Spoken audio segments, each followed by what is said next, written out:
going to share something that a business coach once told me, or really called me out on, because let's be real, sometimes you got to knock me over the head when it comes to asking for help.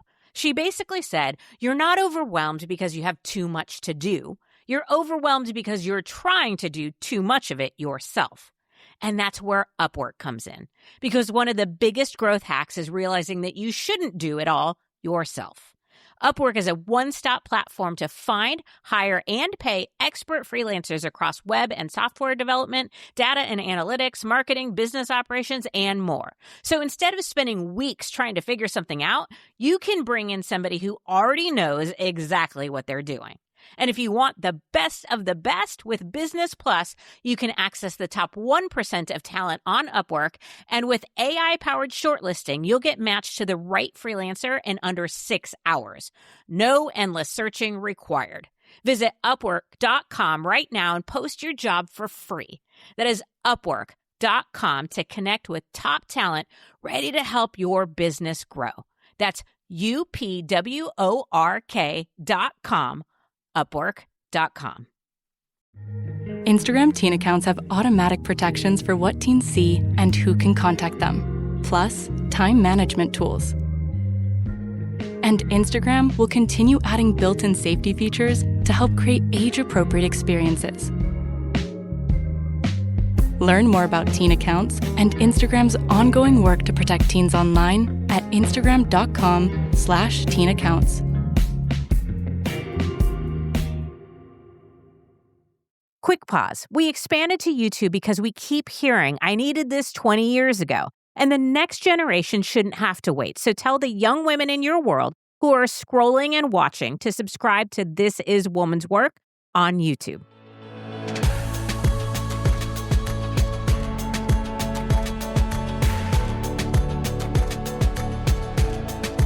I am Nicole Khalil, and you're listening to the This Is Woman's Work podcast. We're together. We're redefining what it means, what it looks and feels like to be doing woman's work in the world today. And if we're going to keep challenging outdated expectations, we have to talk about one of the biggest, dustiest relics of them all. The idea that the right best family is one mom, one dad, one marriage, one magical happy life, and until death do you part. The fantasy that marriage is synonymous with happiness and that all children simply thrive because their parents stay married is, well, complete and utter bullshit. Kids don't magically flourish in households full of abuse, neglect, dysfunction, disconnection, or silent resentment just because there's a shared last name and a legal document. And the myth that stepping away from a relationship that cannot or will not serve both people, that it's some kind of failure, is also bullshit. Families look differently today. Not worse, different. Blended families can be extraordinary. Multi-home families can be stable. Committed single parents are freaking heroes. Listen, 2 parents are not automatically better than 1, 3, or 4. More complicated? Sure. Universally bad? Not even close. Like most things, it's how you do it that matters. So today we're talking about how to be a collaborative co-parent. And we're not assuming the breakdown of a family, but the recreation of one. One with new rules. One where the kids aren't in the middle, they're at the center. And one where adults choose clarity over chaos, communication over combat, and healing over the never-ending urge to win. And we're doing it with somebody who has lived it, practiced it, taught it, and literally wrote a book on it. Gabriella Pomare is a family lawyer, award-winning author, and internationally recognized co-parenting advocate who has spent more than a decade helping families navigate separation with dignity and sanity. She's a partner at the Norton Law Group in Sydney and has handled everything from high-conflict cases to international relocation disputes. And her debut book, The Collaborative Co-Parent, is already earning global acclaim. Blending her legal expertise with her own journey, Gabriella is leading a movement to redefine separation, not as the end of a family, but the beginning of a new one built with intention, boundaries, and compassion.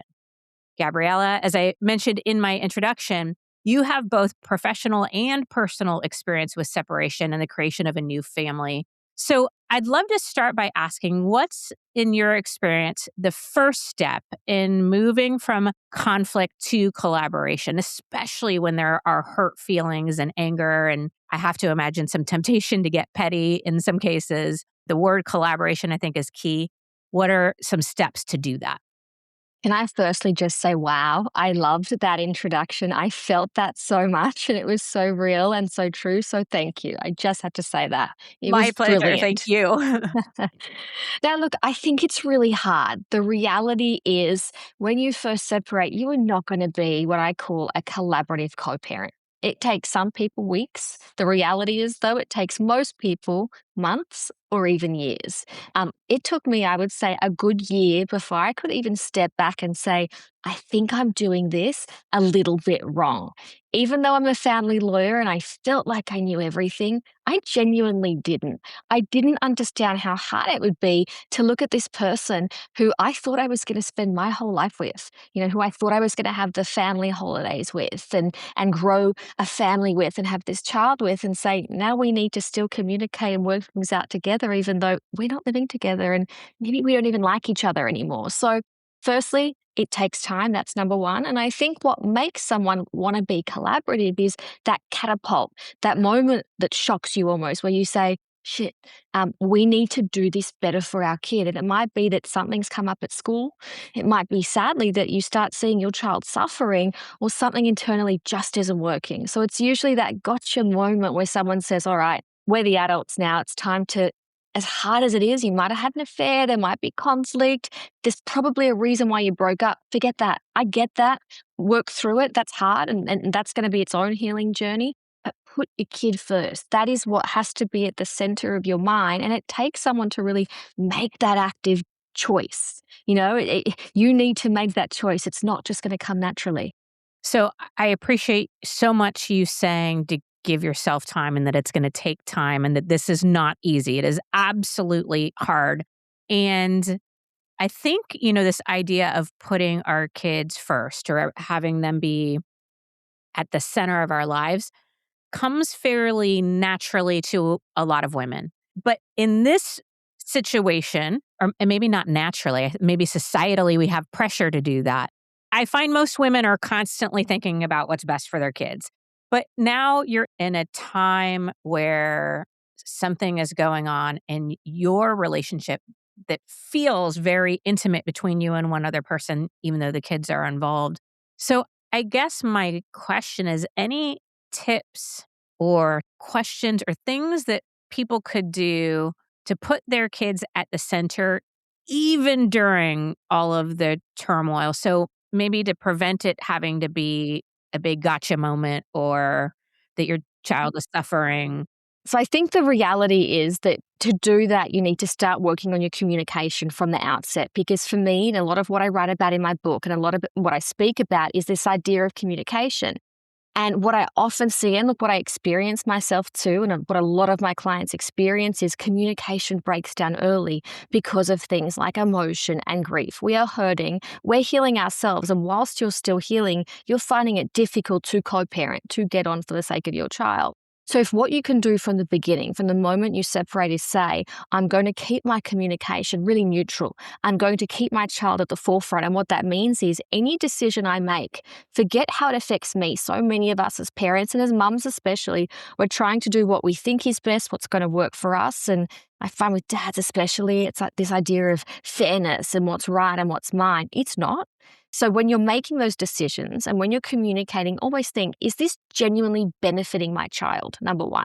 Number two, when you're about to send a text message or an email, or you're having that phone call, think, if a judge was reading this, if a friend was reading this, or most importantly, if my child was reading this, would they be proud of me? So tone it down. I sat with a client yesterday and she was engaging in this text war. I said, just stop. I said, because if your son was reading that message, not that he should, but if he was, gosh, he would be upset. He would not be proud of you.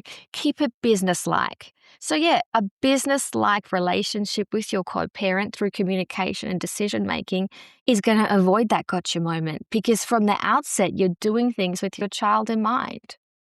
That is such good advice. Thank you.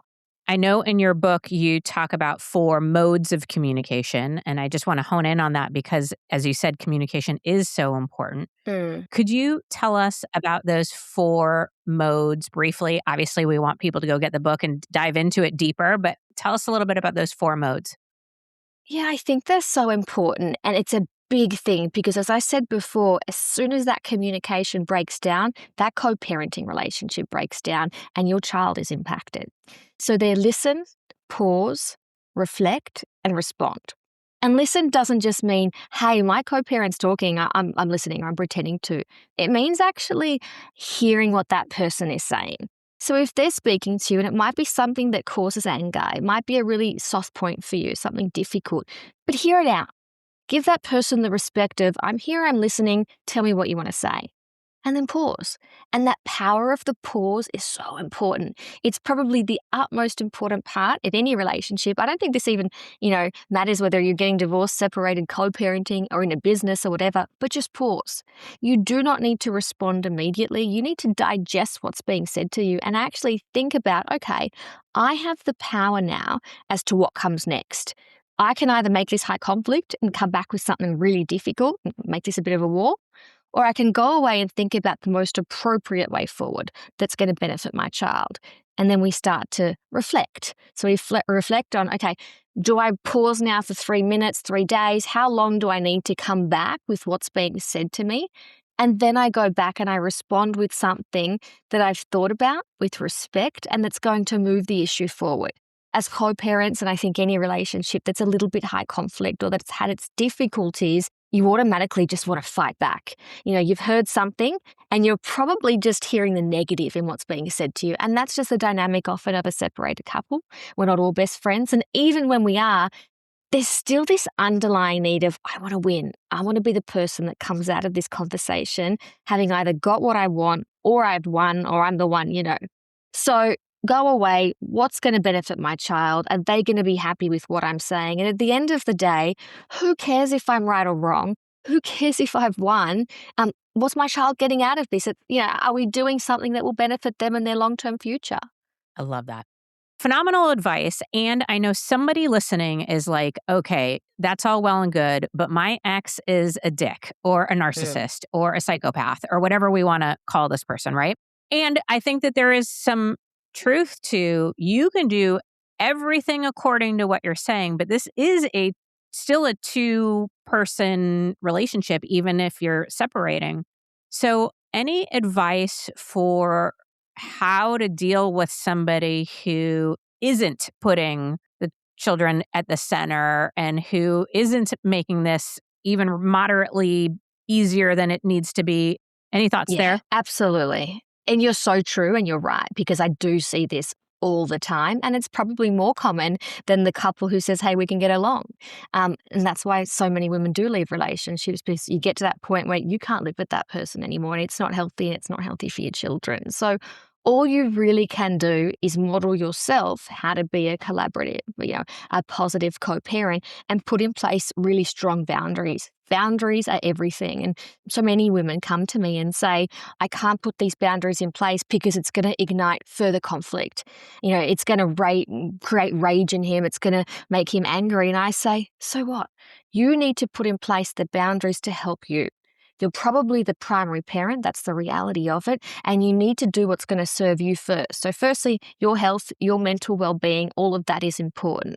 And then we say, how do I do it better for my kids? So I had a client yesterday, exact situation, very narcissistic, very difficult ex-husband.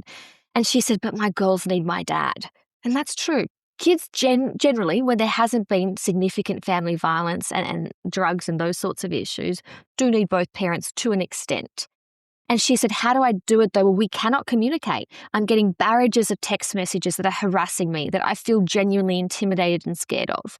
So we came up with a plan of how can we make this work for their children, and it was using a co-parenting app. And a lot of people might know what's out there. There are different ones, a good one's called Our Family Wizard. So I said, we only use the app moving forward now. And the good thing about that is it's got like a red and a green light as to when you're communicating. So if you're saying something that's high conflict, it'll stop you and say, no, you can't write that. You're not allowed to send it.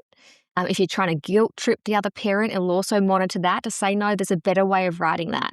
It seems very monitored, it seems fake, but often parents need that. And if it can control the communication and help parents limit what they're saying to focus on a child and make decisions and keep it business-like, maybe that works for them. And I said to her, otherwise block his number. You don't deserve or need to be getting barrages of text messages harassing you. That number is blocked. It is reserved for emergencies only, and our protocol moving forward will be using the app.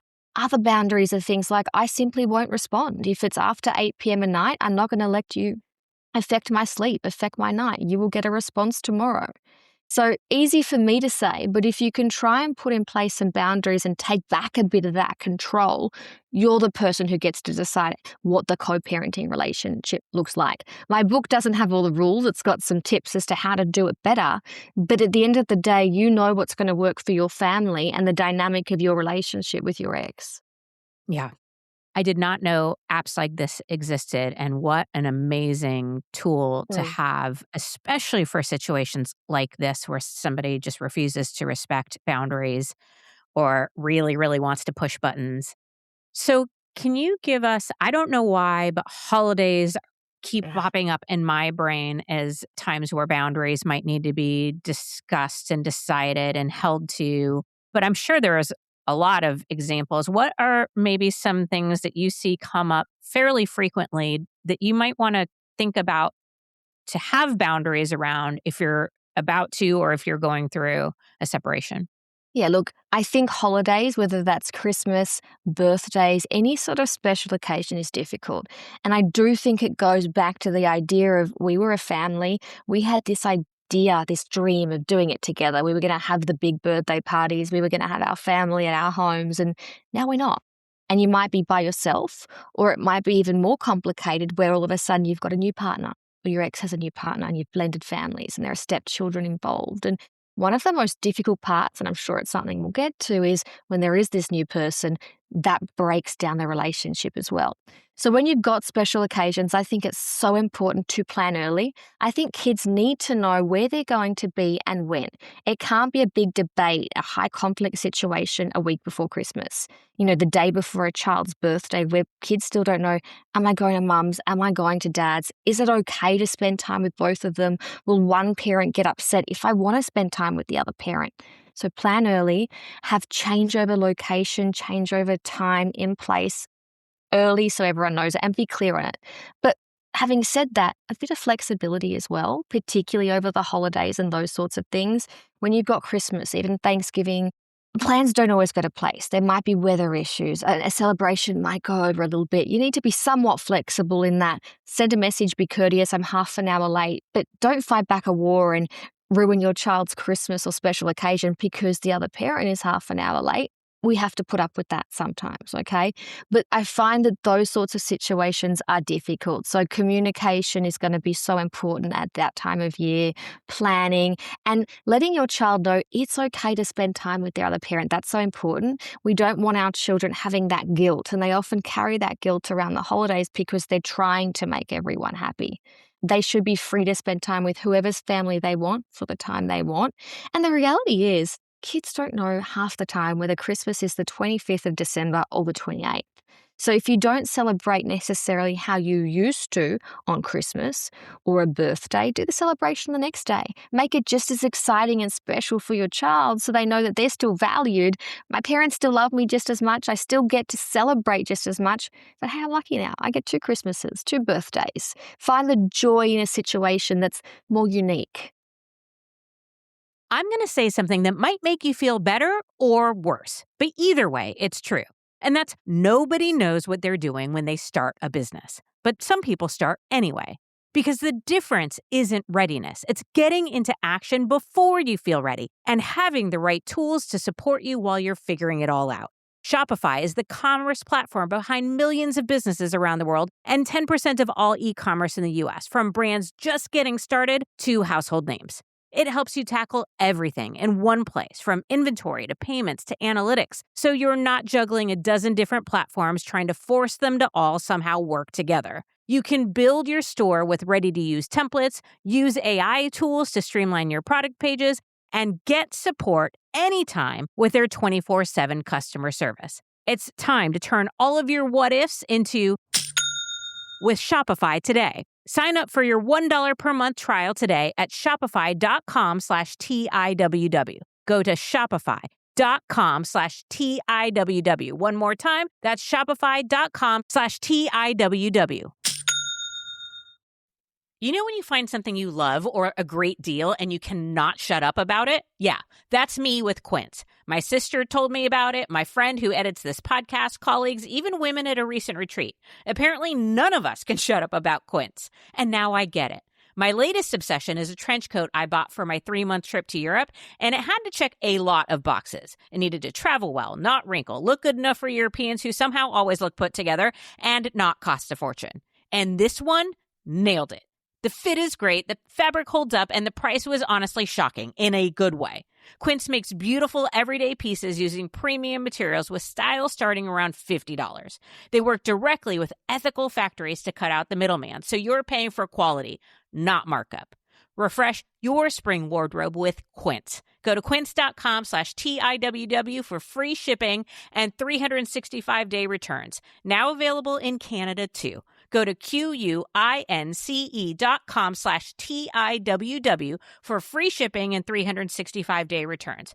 Quince.com/TIWW. Friend, I am only great at a very small handful of things in my business. And in my experience, the faster you figure out what isn't your lane, the better off you are. Which is why I pay attention to what smart people around me are using. Like a great friend of mine who runs a highly successful recruiting firm, so somebody who's deep in hiring, HR, and all of that, she recommended Gusto. And that was enough for me. Gusto is online payroll and benefit software built for small businesses. It's all-in-one, remote-friendly, and incredibly easy to use, so you can pay, hire, onboard, and support your team from anywhere. You also get access to HR experts when you need them. So even if it's not your zone of genius, it's handled.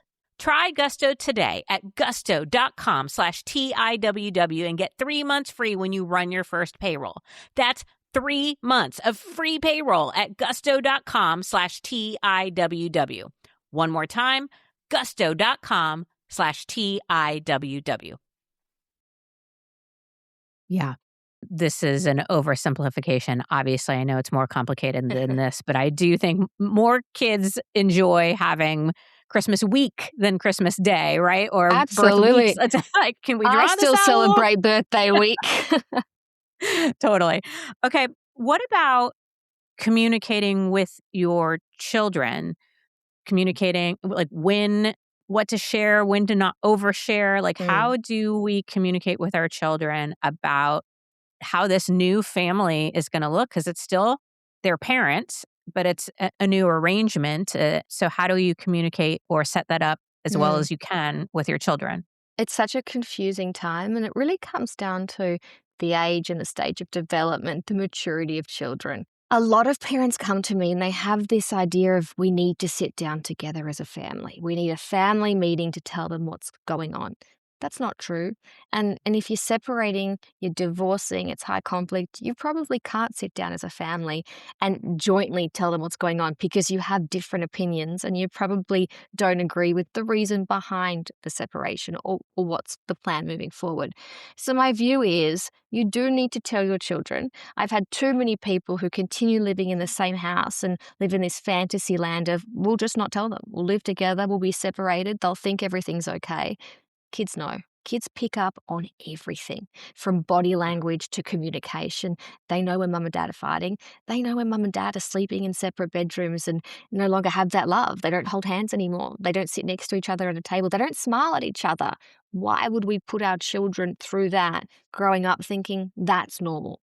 What's normal is, I personally think, parents living in different homes who are happy, enjoying life, doing things that make them happy. And that is an example of a happy, healthy parent to then model, what an adult should look like, what life should look like for their children.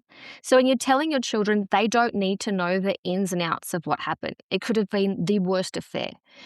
There might be a high conflict dynamic. Someone's probably done something really awful. Your kids don't need to know that. Because as soon as you start putting onto your children the reason behind the separation and how awful their other parent is, they start to say, hang on, if you think my other parent is so bad, you mustn't like part of me because I'm part of that parent. I'm 50% one parent, 50% the other parent. Am I the bad one? Do I have some of that in me?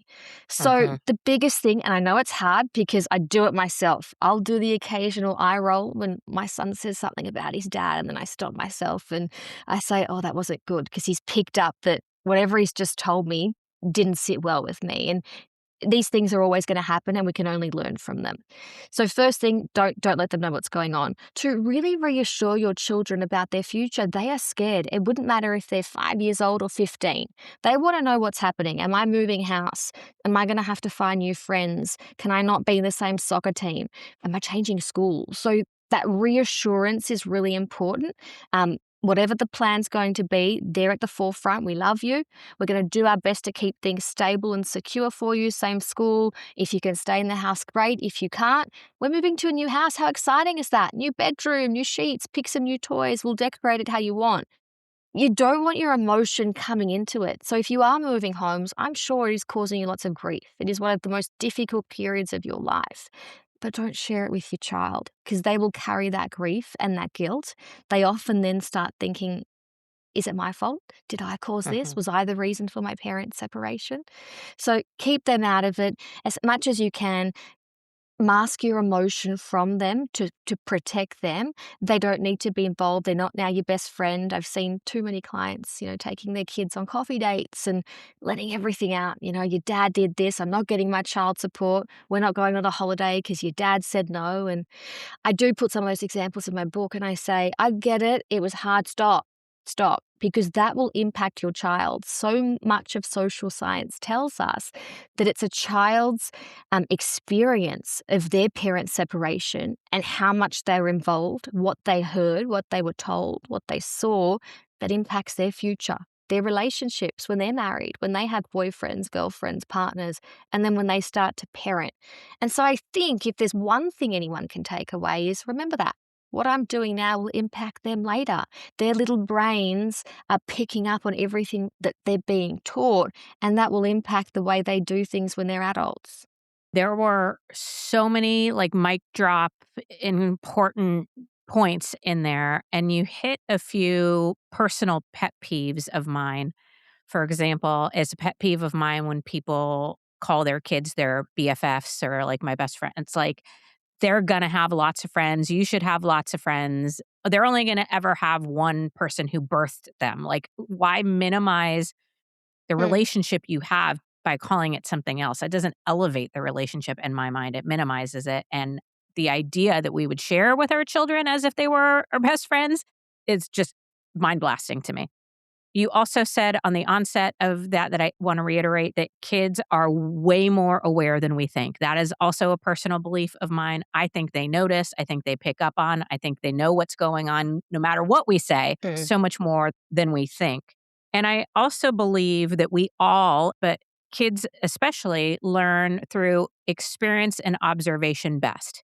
We can tell somebody something until we're blue in the face, but we learn best through experience and observation. And so when we think of the relationships we want our children to have, when we think of the desire that I think all of us have to see our children in healthy relationships, no matter what the status is, healthy, right, would be my Absolutely. first choice. And so I feel personally obligated to do my best to demonstrate the healthiest relationship that I can.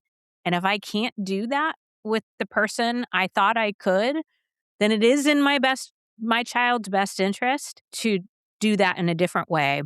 And again, this is my personal bias because anecdotally, I was raised by parents who got divorced after 50 years of marriage and probably stayed together for 30 of those years. And I put in air quotes for the kids.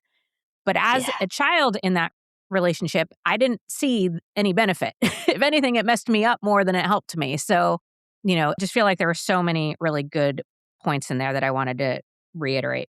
I have two more questions. One around any thoughts or advice for people who are maybe dating in a co-parent situation or step parents, like not the people who are getting separated, but other adults who come into these relationships, into these newly created families. Any advice for them? Let's start there.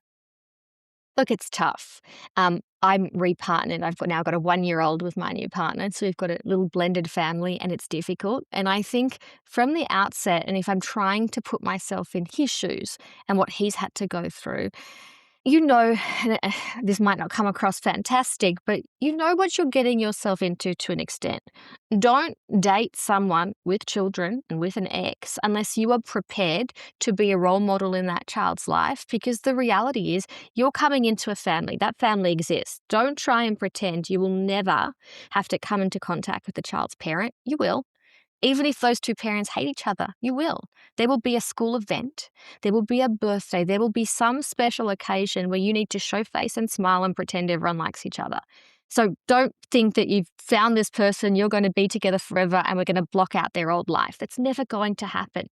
There will always be that other part of life. And I've struggled with that in my own relationship, where I say, I have this past, and yes, I'm not with that person anymore, but we are going to still have to be on the phone. We ring each other to talk about our son and his school week and things that are happening. We will text each other. We will share photos. And same for my partner, my ex-husband, sorry. I think he's struggled with his partner, who often says, why are you sending her photos? Why do you guys have to text each other photos?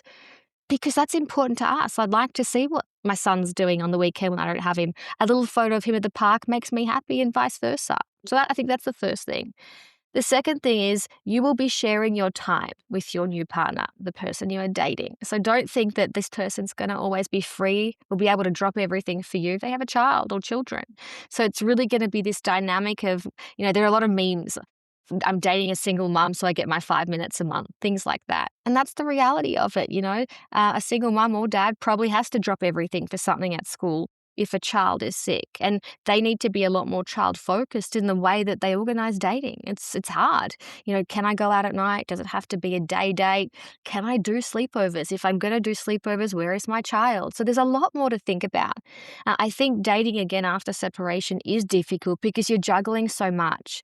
And I know that when you're coming into a new family, it's hard, but it's also hard on the person who's dating. There's that guilt of, I want to make my new person, the person I'm dating, happy, but is my child okay? Is it the right time? There's just so much to it. Yeah. Okay. My last question is around observing people who are doing this really well. Again, we acknowledge this is incredibly hard. It is a two-person thing, so you can do all of the right things and it still might not look good on a social media post or whatever. But I do observe that there are some people who seem to be navigating this fairly well, at least outside looking in. Maybe they do holidays together, or there seems to be a great deal of support, or like they even become friends with a new, person in the relationship. From your work and observation, are there any things that these people are just doing differently that are making all the difference? Or are they just more mature, or I don't know, whatever? I think you hit the nail on the head. Is it maturity? I guess it is really being able to take that active step of putting your kids first. I don't know how you do it, but really, again, it's going to come down then to the dynamic of the entire relationship. So whilst you aren't repartnered, you probably can. If you're saying, I want to do this, and your ex is saying, I want to do this, easy. We're two people who have made that decision. Once new partners come into it, what's that dynamic like? Is my new partner going to want to hang out with my ex-husband, his new partner? Is that going to cause some friction? Does my new partner approve of the way my ex-husband parents or does things? And will that cause new friction in itself? But then the four of us, for example, are we mature enough to say, who cares what we all think of each other? Let's do this for the kids. Let's go off on Christmas Day and spend an hour or two together. And we see, as you said, so much of it on social media, and particularly celebrity culture. There are so many of them who seem to be doing it so well, and I use them a lot in my examples. I know they've broken up now, but you had, Dakota Johnson, Gwyneth, they're all best friends. They were all going out together for the sake of their children. And I'd sit back and say, wow, that's cool. I'd love to do that. My son would be so happy. And there have been occasions at his school, for example, we we had his Christmas play, and I went with his dad and partners, and he ran up to a teacher, he's only 5, and he said, "Look, my mum and my dad are here together today." And it melted my heart because I thought, God, this is so special to him. And I don't think I realized that.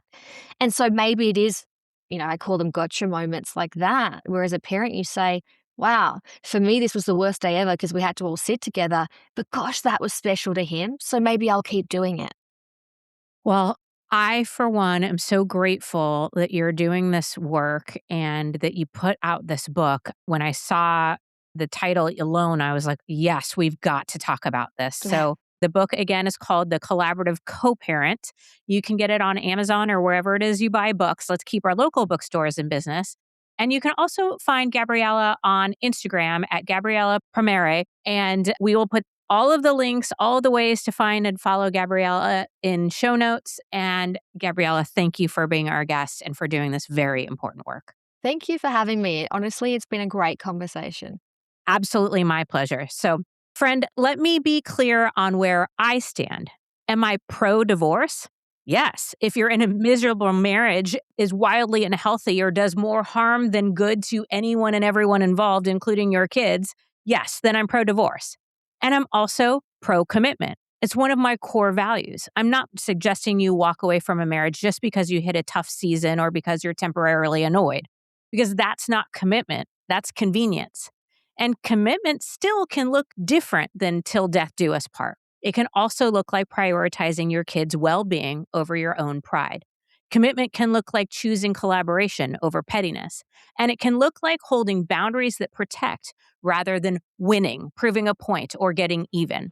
We're talking next level maturity here. We're talking holding the line when crossing it would feel so much more satisfying. We're talking about honoring families that work in whatever form they come. Commitment, collaboration, rewriting the rules that work for your family with integrity and intention. That is woman's work.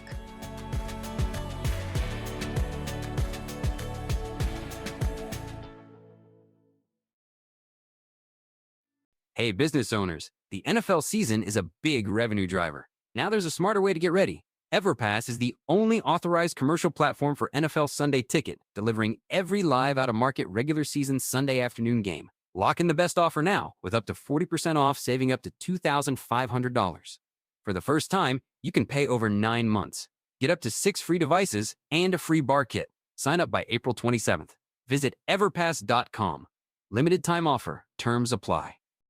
Starting a business can seem like a daunting task, unless you have a partner like Shopify. They have the tools you need to start and grow your business. From designing a website to marketing to selling and beyond, Shopify can help with everything you need. There's a reason millions of companies like Mattel, Heinz, and Allbirds continue to trust and use them. With Shopify on your side, turn your big business idea into... Sign up for your $1 per month trial at shopify.com/special offer. Ryan Reynolds here from Mint Mobile. I don't know if you knew this, but anyone can get the same premium wireless for $15 a month plan that I've been enjoying. It's not just for celebrities. So do like I did and have one of your assistants switch you to Mint Mobile today. I'm told it's super easy to do at mintmobile.com/switch. Upfront payment of $45 for 3-month plan, equivalent to $15 per month required. Intro rate first 3 months only, then full price plan options available. Taxes and fees extra. See full terms at mintmobile.com. Grown-ups, if there's a child in your life who is interested in, curious about, or fascinated by people and places from history, then my podcast, The Past and the Curious, might just be a hit in your home.